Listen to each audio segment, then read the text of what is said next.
All right. Welcome, everyone. Thanks for joining us for this first edition of COPING-19, a conversation with resilient retail leaders powered by Heyday.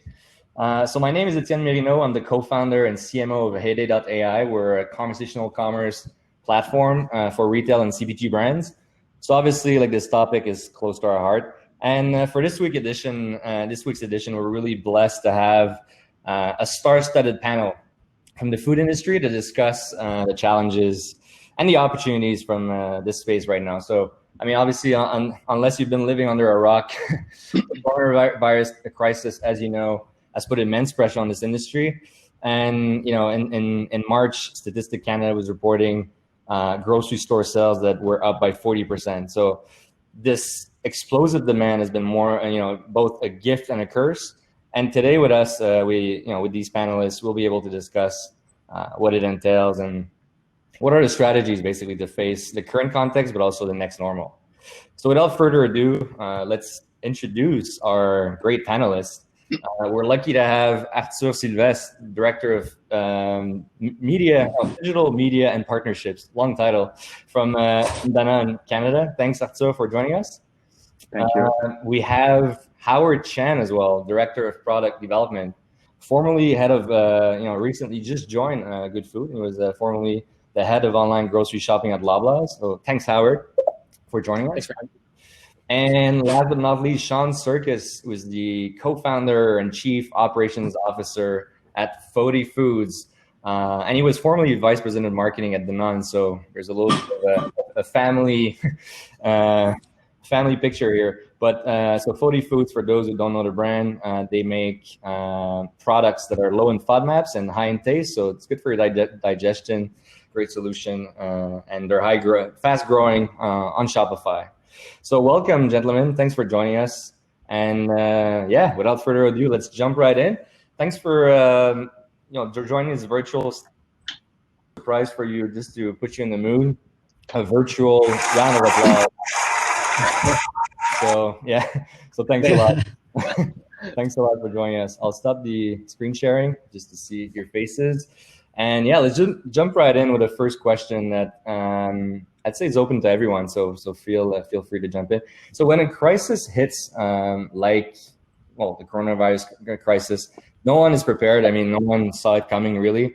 And I would say, and it's easy in hindsight to come up with strategies, but when it hits, we're all a little shocked, and people are looking up to management and leadership for a playbook, and there's none, right? So I'd be curious now, 3 months in, if you kind of digest, the roller coaster, what would be like the top 3 go-to strategies or steps you would undertake if you had to kind of start from scratch and go back in time in March?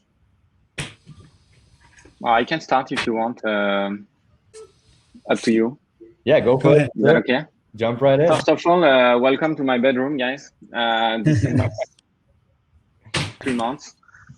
I lost the toss to my wife, so she gets to have the living room on the AC, but that's okay. I think to answer your question, Etienne, we had to be super humble as a team. This was the key to us to overcome the situation, and you say it right. Nobody could have anticipated what happened, and when it happened, you have to realize that you don't know anything anymore. You're back to square one, and there is no extra measure in those types of situation. It's going back to the drawing board, getting back to the basics, understanding the new consumer, what they're looking for, what type of benefits, what usage, what are the new usage that they're creating at home, what is the new reality and how you can help as a business, and what is the role you can play in this situation. We went back to the basics of marketing, a lot of social listening with our friends from the agencies, a lot of understanding behavior, and actually you realize a ton of people and potentially how you can play a role as a business. I'm going to give you a very simple example. We've been hearing for the past 3 years that, there is no more breakfast, everybody is on the go, people are running everywhere. Well, overnight, they're stuck at home and they're eating breakfast again, and they're looking for healthy recipes to cook, etc. So potentially you have to be super humble, write off the entire plan that you've been working on for the past 2 years, and start back on your marketing plans and build the right strategies around it. And this is what we had to do. It worked for us, but it was a lot of tough decisions to take as a team.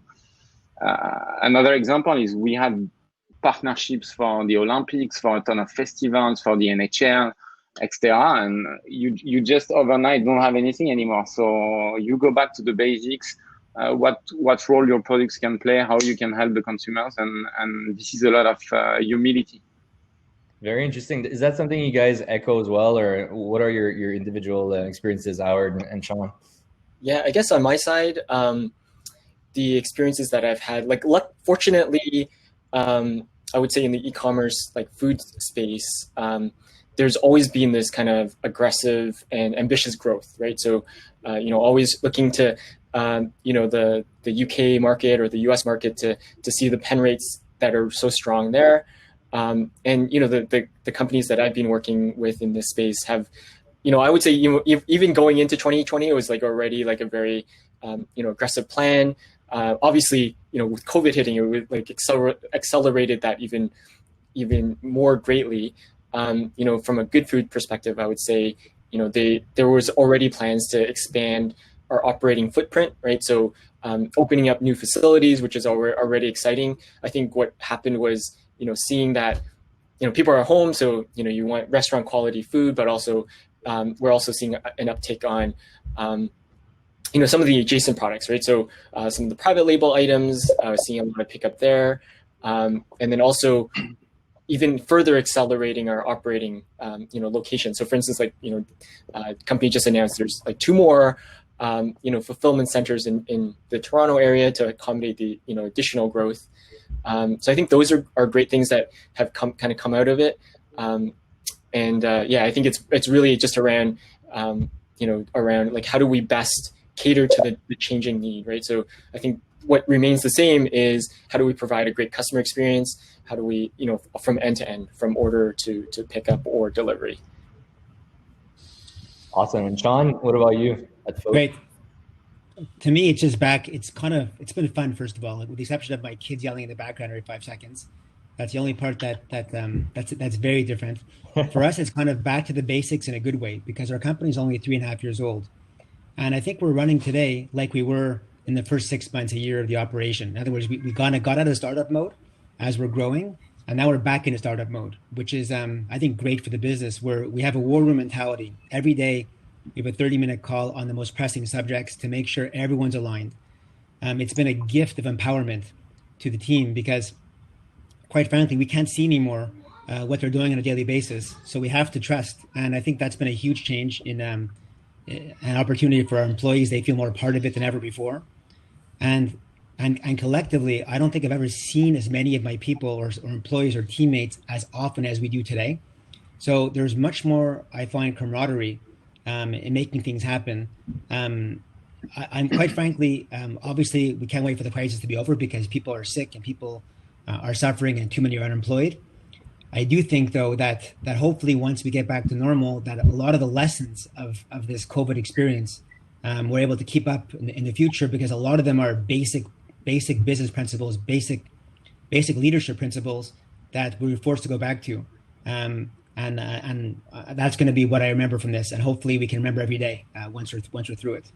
That's really interesting, and you're bringing the idea of the startup mentality, the agility to be able to deal with the crisis. I just want to follow up on that, and again, to all of you, you're talking. We kind of each like echoed the going back to basics sentiment. What are these basics? Like what were obviously like going back to basics. We're talking about cutting in the fat and just focusing on the essentials, but are there like more specifics that you can share with our audience? Sure, I can start. I mean, when you go through this kind of crisis, you have to be able to supply product, right? We don't manufacture. We have our product co-packed left and right from very good co-packers. But obviously, with supply chains being disrupted, you have to get things to market. You can't afford to be out of stock. You can't afford to have a month or 2 months with no stock on shelf. So you basically end up taking, let's say, 40, 50 projects that you're supposed to be working on, and you focus on the 3 or 4 that if you don't do properly and don't, as we could say, kill it today, there's no tomorrow. And I think that we've come up with amazing solutions because we're working on less projects and more people are working on, we have more of a transversal team working on all the projects. It's brought us all together. And I worked at Danone and I love Danone. It's a fantastic company. To turn around an R&D project at a company like Danone, you're talking about a year if you're very, very quick, right? Or longer at in some cases, right? We've had to change at times suppliers, find backup ingredients, all within about 2.5 months, 75 days from brief to actually being in people's homes and eating the product with the same or better quality. For example, that takes cutting all kinds of stuff, which we've done, and basically not asking people to tell us what they think they should be doing in terms of a plan. What's your plan? There's no what's your plan. It's committing to a date and then basically working backward and saying, well, that's not possible. And then you say, well, it has to be possible. What are we going to do? Yeah. And then you figure it out. And quite frankly, it's exhilarating. And I think it'll make a company like ours, and we're well positioned because we're small. When you're small, you can do things that other companies probably can't do. I just hope that we continue this mentality post-COVID, because it would be a shame to lose all these good principles, I believe. And Howard and Arthur, I mean, you guys work at a different scale, right? As Sean just mentioned, smaller scale sometimes can open the door to faster agility. But is that something that you've seen also in your teams? This sense of emergency that kind of creates the impossible in a way, makes the impossible possible in such critical times. Yeah, for sure. Like I think the crisis, definitely, accelerates things that I think even in the past, probably would have taken a while to get through, right? So I think it's now just more like, got to do it now or never. Really short period of time, really trying to, cater to the huge demands that the situation has kind of placed us in, providing that essential service. Like, I think those are some interesting, definitely interesting dynamics at play. I think the other part is, within the crisis, it also gives us an opportunity to, really focus on, to your point about going back to basics. For us, it's really about like, how do we improve the customer experience through the whole process? So this has really given us a chance to really scale up and ramp up on those practices. So whether that's like from a product design perspective, making sure it's easy to order, all the way to, how do we really get that product quickly to our customers? So those are the things that, we've been really focused on around, how do we get that done really quickly, given, the short span of time that we have. Yeah, I would totally agree with Sean and Howard on this. I think the crisis led us to not necessarily accelerate the timelines. Like Sean, you have a good memory because launching a product at Danone is still 1 year of R&D development, etc. That being said, the crisis truly led us to really focus and accelerate on what matters for us and for the consumers and for the clients. And it all comes back for us to the mission of Danone, which is bringing health through food to as many people as possible, which helped us focus on the right priorities. Well, bringing health through food to as many people as possible, you need to make sure that you're going to be producing the healthy product, that you're going to be delivering these, and therefore all the efforts of the companies have to go in that direction. The second point on getting back to the basics, Etienne, you know us, advertisers and media buyers and stuff like that. We like to sometimes do fancy stuff. Oh, I'm going to be partnering with Lole White Tour and do an influencer event around keeping the balance in a holistic way, etc. Well, in that specific case, we saw an increase of approximately 200% of people just typing on Google, how can I eat healthy at home? Well, this is what I have to answer now as a media director for the consumers and potentially focus there because consumers are looking for an answer. I have some of the answer and potentially I can do something good for them and for the organization at the same time. So this is where I need to focus. And even if we're not accelerating necessarily the R&D timeline, well, we're accelerating the thinking on how we do good marketing in that specific time frame with the specific mindsets that you're seeing across the board. So getting back to the basics, definitely in all aspects of our businesses, and I think you guys are seeing the same things as well. Very interesting. And Howard, you mentioned customer experience. I mean, after through Sean, you're all about customer experience, and it's really challenging to create customer experience when you can't really the physicality of the real world is kind of gone. I mean, we're getting into a kind of contactless commerce world, and I would say that speed of, you mentioned getting a quick delivery, but also reassurance in the customer experience are probably key pillars in this crisis. And I think these pillars are probably easier maybe for direct consumer brands to create.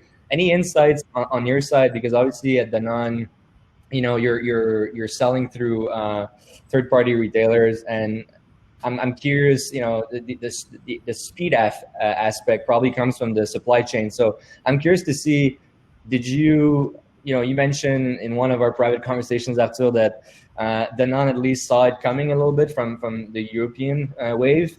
How did you prepare and make sure that the supply chain kind of stays, healthy and in a good position to answer the demand?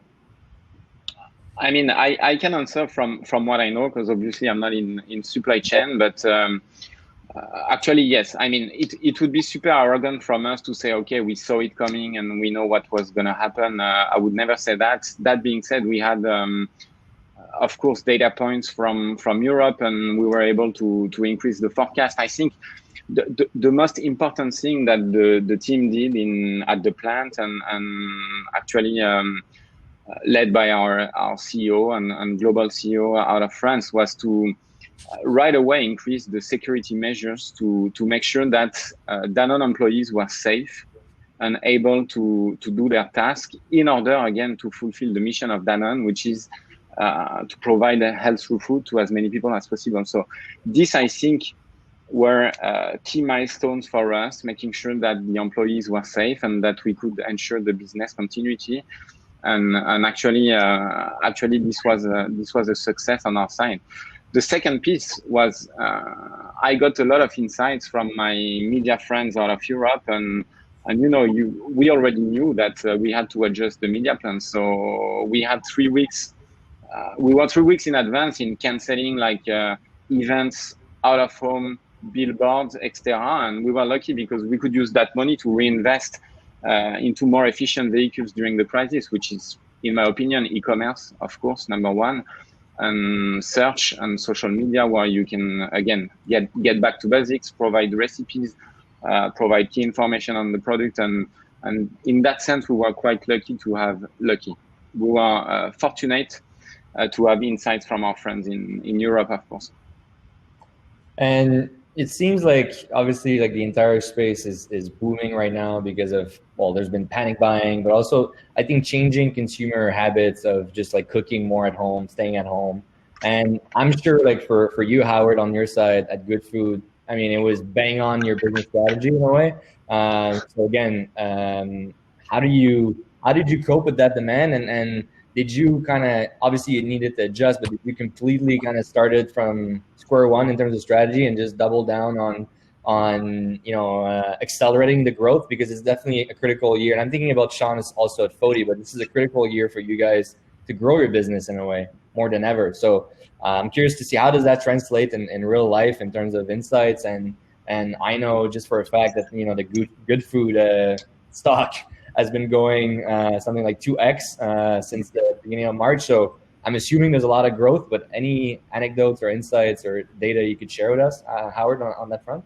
Yeah, I guess a couple of things I would share. I think one to your point around there was the explosive growth around that. I think I would say that the one thing that we don't take for granted is just the overall. I'll just go back to the experience too, right? Because right now we do have almost this opportunity to really deliver on the customer experience. But then when you for instance, if you open your box up and you have fresh ingredients and everything's fresh, is great, but the margin of error is really slim as well, right? So I think customers are willing to tolerate to some extent a little bit more of tolerance in this period of time if they can get everything they order really easily and more conveniently without going outside. But we really need to make sure we focus on that so that when things hopefully will blow over really quickly, customers have so many different options and different choices. So we want to make sure that we're really delivering on the promise there. I think, from a numbers perspective, I think it's really, some of the things I alluded to earlier, which is around, just continuing to expand, the footprint across the country. I think, by next year, we'll have like 6 operating facilities. I think that's amazing. Like, being able to cover the country and giving, customers and our members the options around, not only the meal kits that we've been seeing, today and associated with on Good Food, but really offering, our own branded products as well as, ready to cook kind of meals. And, you basically just put it in the oven or you put it in the microwave, and you can eat that and serve that to your family without, having to do any of the preparation work. So I think those are really the big areas. Like, we're continuing to expand in the West, we're continuing to expand in Toronto. And I think those are, some of the areas that we're really focusing our energies on. And do you feel, and I guess Howard could answer, but Sean, I'd be curious also to get your sentiment on this, because you have a direct-to-consumer brand. You're selling through grocery stores as well, but you have a strong e-commerce operation as well. Do you see, obviously, like, where people are defaulting a little bit more to e-commerce first, do you see it as a temporary shift, or you really have a feeling based on the data that you're looking at on your site that it's going to be an enduring shift, and therefore new opportunities for direct-to-consumer brands or brands in the style of Fody? Yeah, I guess we'll see over time, but I think this is enduring. It's not going to change anytime soon, because I think people have gotten used to this sort of service, even amongst retailers.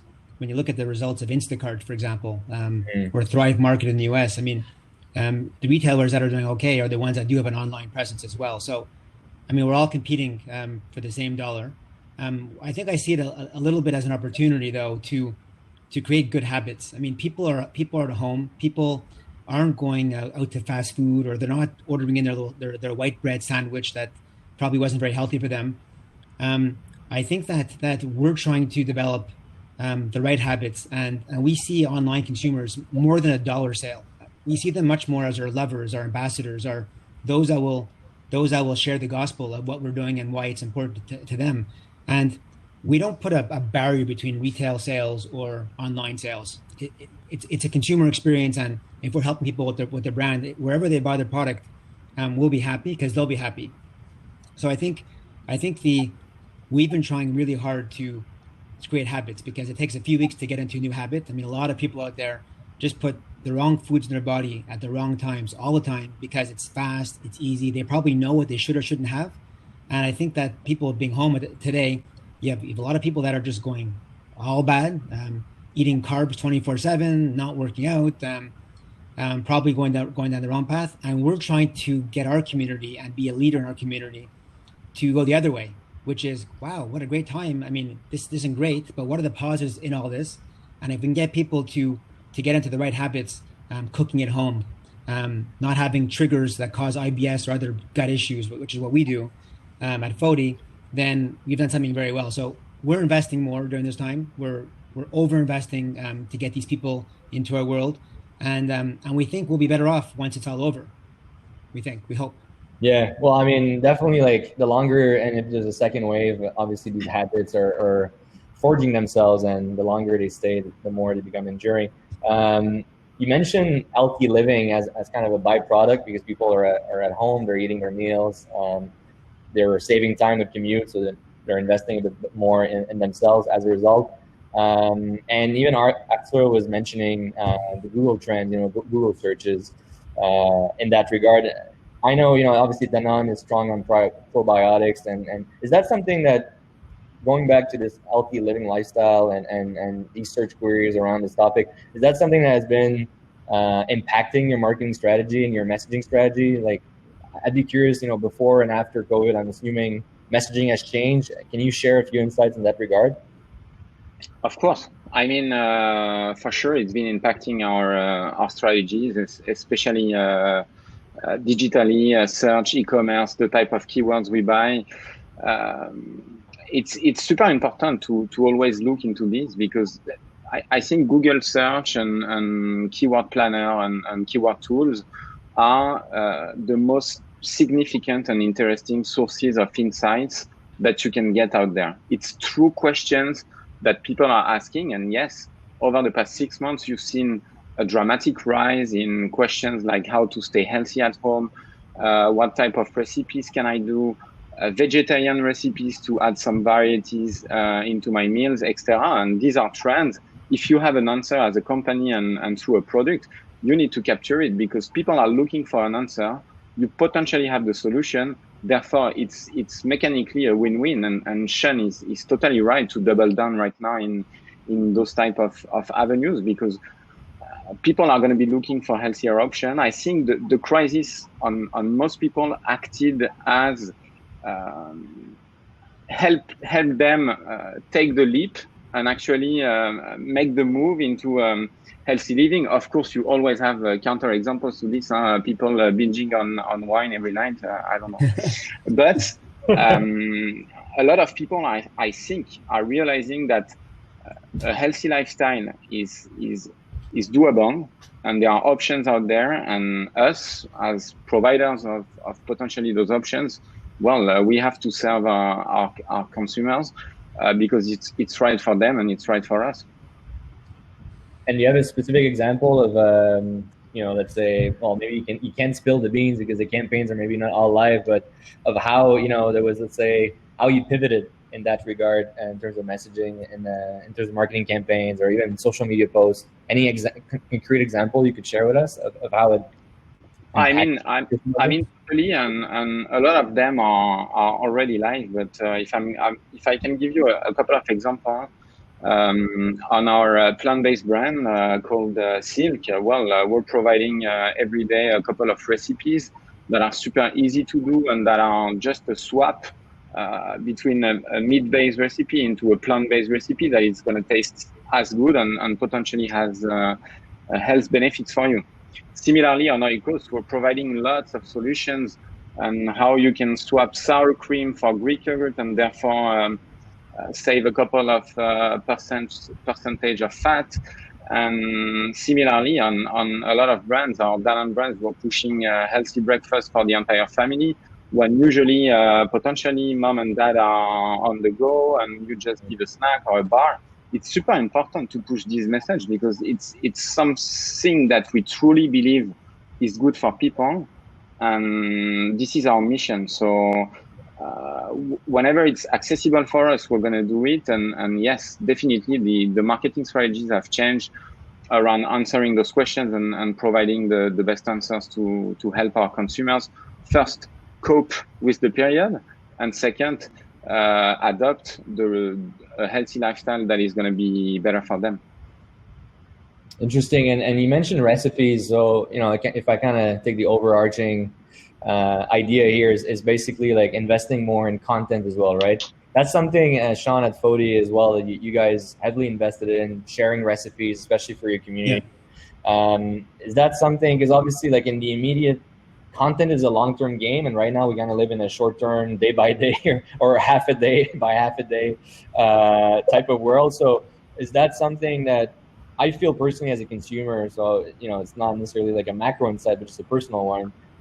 Now that I'm buying more online, I'm looking for more content to reassure me along the customer journey and to just validate my research and my decisions. Is that something that you're seeing also in the food industry, specifically in your niche with the low FODMAP products? Yeah, for sure. We've been committed from day one to building a lot of content. We have about 110 recipes today on our site, many of which don't require buying Fody products. So we're trying to help people get onto this healthier lifestyle, better gut-friendly products that are all low FODMAP from day one.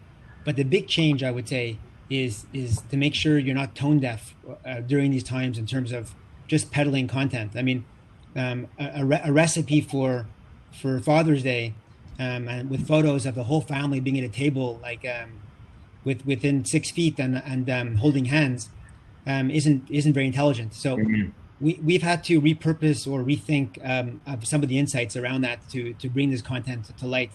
One example is our July content that will be coming out shortly is really all about making this the best summer you've had, or we're turning in negative. I mean, you read the local media or any media anywhere, basically. I'm in Montreal specific. Basically, we have no Grand Prix, we have no Jazz Festival, we have no Just for Laughs Festival. So the headlines are basically summer is canceled. Boo hoo hoo. Like you know, the truth is we don't have any.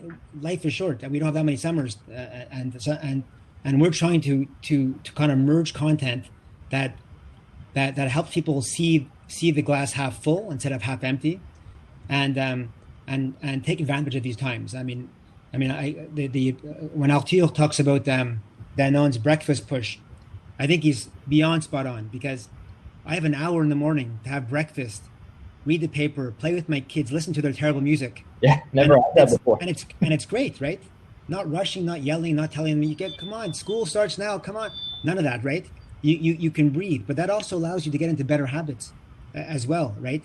So we're trying to think of all the possible insights that can turn this negative into a positive, that aligns to our brand messaging, to bring this content to light. Because just taking the old content and saying, here you go, won't be very interesting to people that are living a different life. Interesting. And kind of expanding on that idea, you talked about, Aston yourself talked about, breakfast is kind of becoming once again a key, and rightfully so, a key meal in the day, something that we would, at least I was guilty of that, skipping oftentimes. But also like spending more time at home and snacking in a way becomes something real, because you have easier access to your pantry and just go get a chewy bar.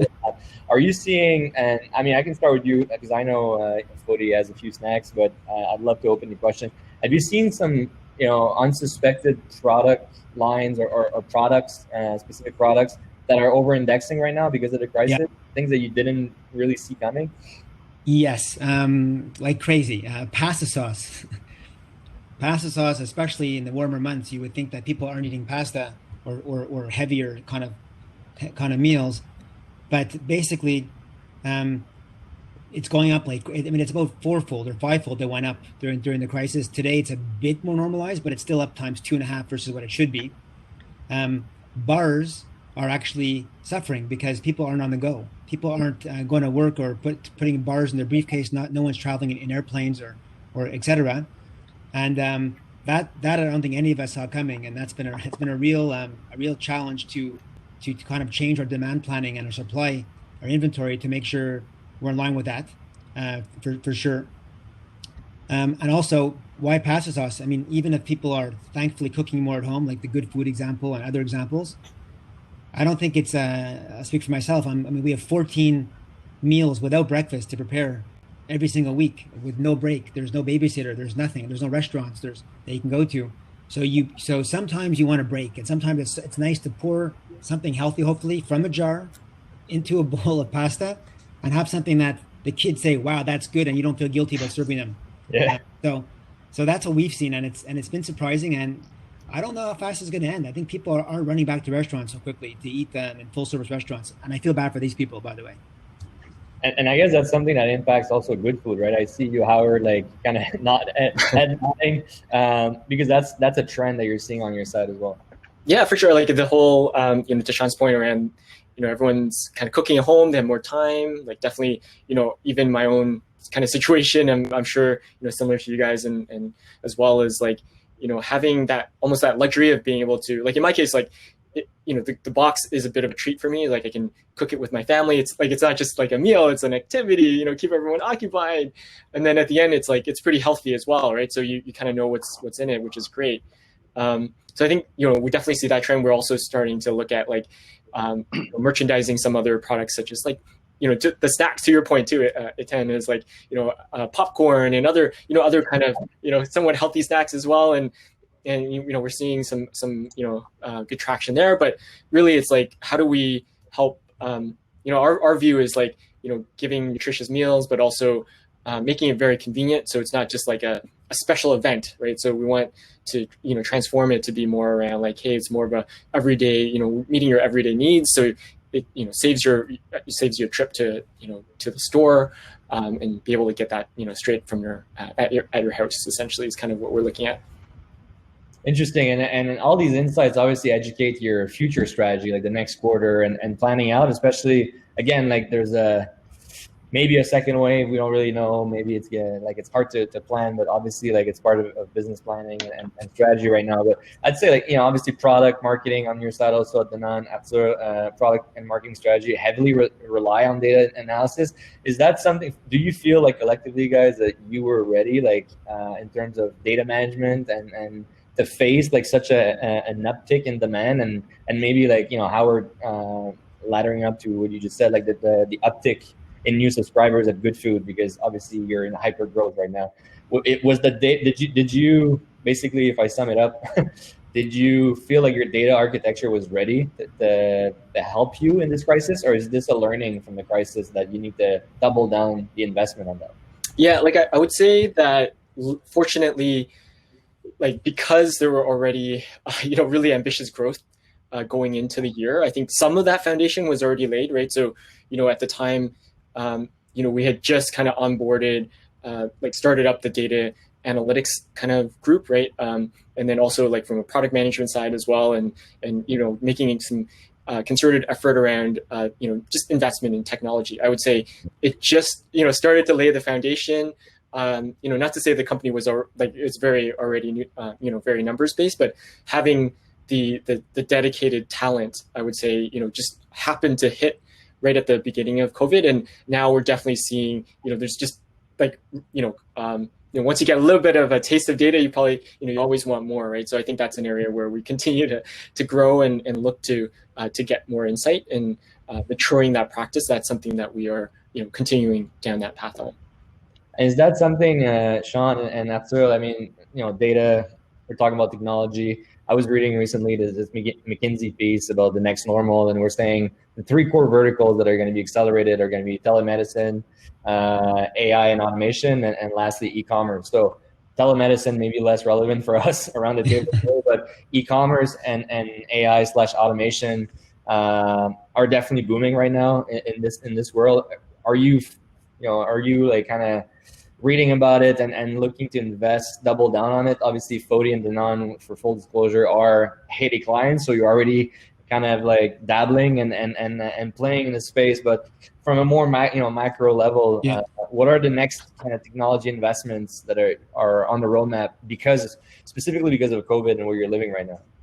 Yeah, I think this opened my eyes and the eyes of our team to we got a taste of what this world is. I think we were pretty decent in terms of data for a company of our size, but that's not good enough anymore.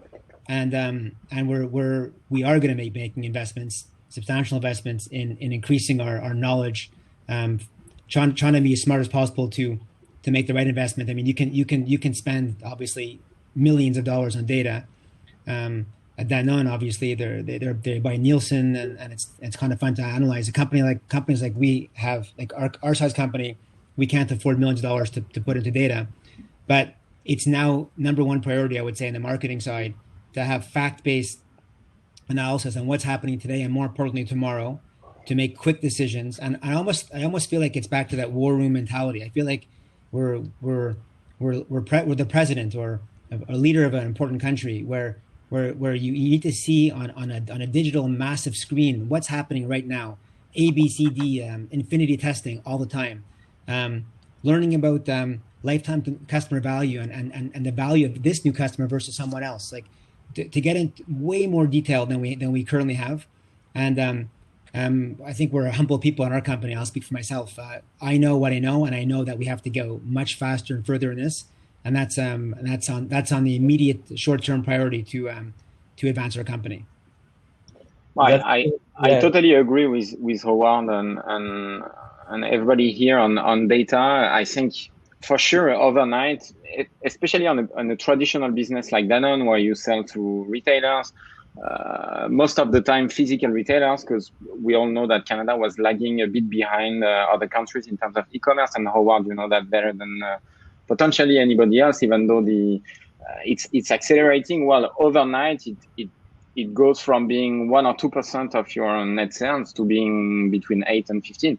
So overnight, it creates a traction behind which we need to invest if we want to capture the growth. And I think we all want to capture the growth here because this is the goal of any business. What is, I think, also very, very interesting, especially for us in, again, traditional companies like Danone, is overnight you get to open the doors of media attribution modeling that were not there before. You cannot today link unless you pay studies through Nielsen, IRI, all those guys, which we do on a regular basis, but you cannot tangibly and systematically link media exposure to physical sales, because the sales happen in the store when you advertise online or on TV, and you don't know if that exact person went and bought, etc. Tomorrow, when 20% of the transactions are done on online, whether it's PC Express, Walmart, Instacart, you name it, and you're able to track the exposure of your advertising and how this converts into sales for marketers like us, if you're not there when this opens up, you're dead. Just because everybody's going to be there, or at least a couple of guys are going to be there and they're going to win, because that's going to help us optimize at the maximum level the way we spend our dollars to convert as many consumers as we can. And this is beautiful, and I'm pretty sure a lot of people like me have been kind of waiting for this to happen because it's going to be beneficial to the industry. It's going to be beneficial to us, advertisers, and it's going to be beneficial to the organization because you can optimize your spend towards conversion instead of repeating the same message to people who already know but do not necessarily convert, like you would do when you buy a TV ad. I'm not saying that we shouldn't be buying a TV ad, because TV ads, they have a role to play. And on top of that, half of my media agency is listening to this talk. But I think it's going to open some doors for us to optimize the models and therefore ultimately create a lot more value for the industry, for the consumers, for the retailers, and at the end of the day, for everybody. Interesting. Well, guys, it's been a fruitful, pun intended, conversation. I'll just want to, because I want to be conscious of time and time. So, and we're talking about food, so we're all getting a little hungry. So I just want to open it up a little bit to our audience, see if there's I see a question coming in. So maybe we can kind of close the conversation with this this question. As we move forward to 2021, what do you ideally see for your business this time next year? So obviously very hard to have a crystal ball right now, playing it by ear, month by month. But let's say we do a 12-month forecast. Where do you want to be? I guess I'll start. I'm a little different than the other businesses here. For us, the answer is exactly the same answer I would have had before COVID, which is we like to be twice as large as we are today. We're accelerating. I think that we're the three of people on this call. We're so lucky to not be in the airline industry or the hotel industry or other industries, for the restaurant industry. So we're the lucky ones. So COVID is a wrinkle. It's a challenge.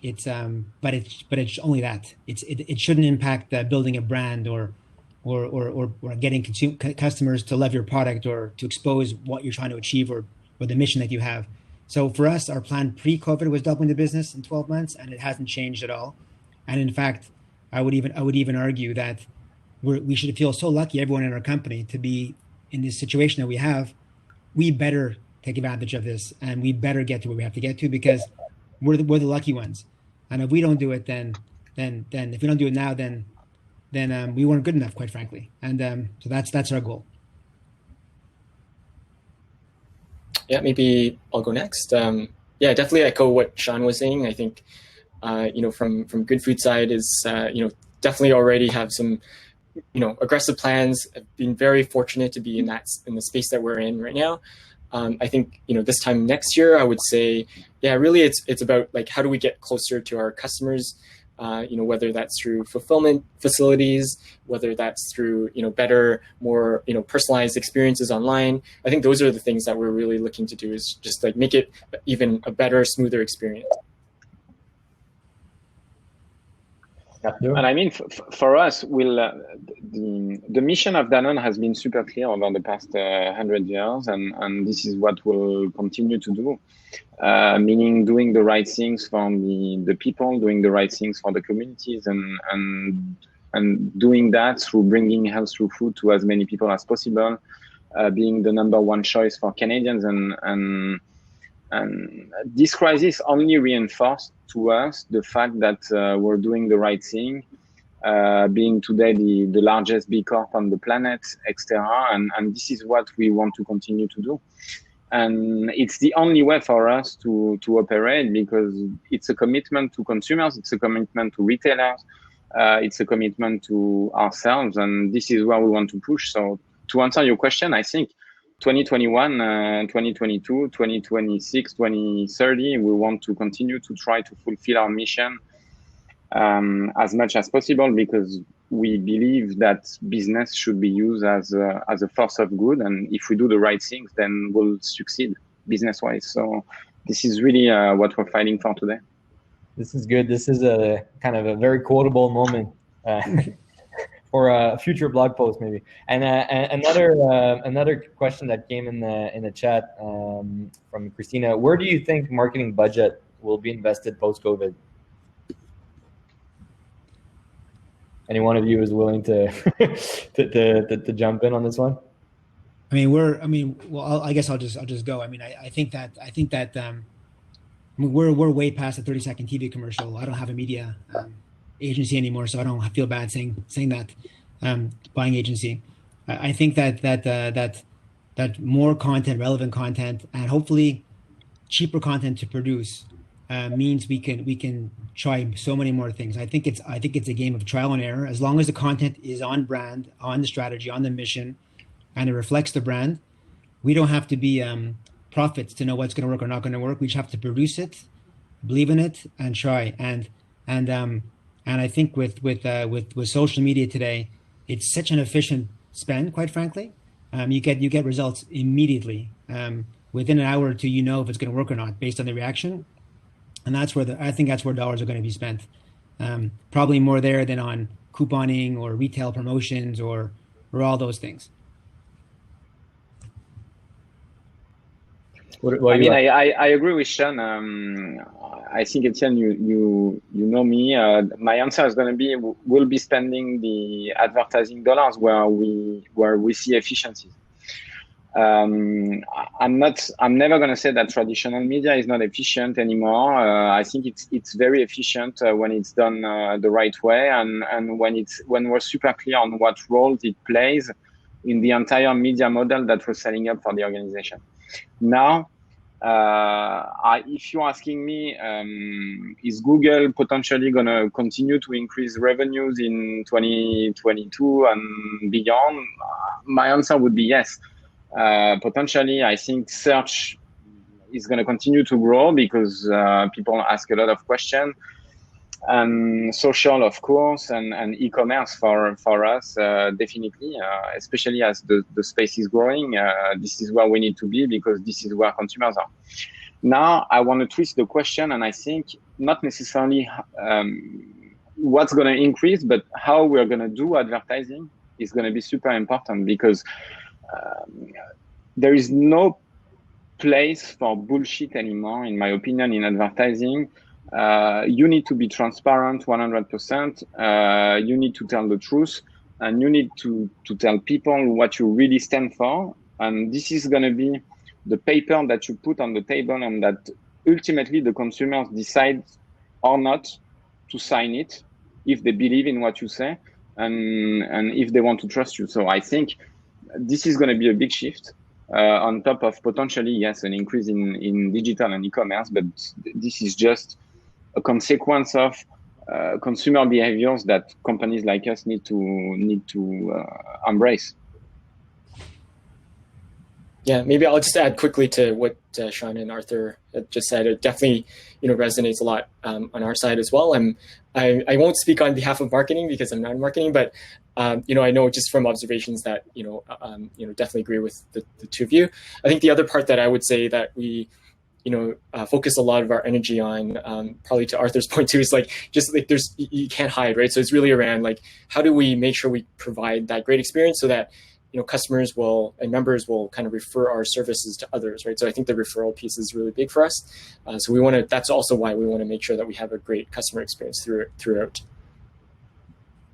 Awesome. Well, guys, thanks so much for your insights. The good news with webinars is the people who couldn't show up, who have actually signed up, are going to get a recording. So we'll have 4 times more viewers after that. That's actually bad news. I mean, that's terrible. I thought that our performance would be well, hidden from history. Terrible. But look, I think it was appreciated.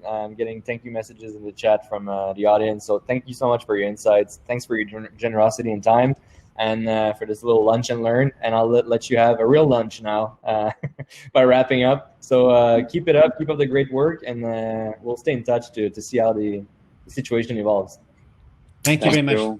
Take care, guys. Thank you, Etienne. Thank you, Etienne. Nice to meet you guys. You too.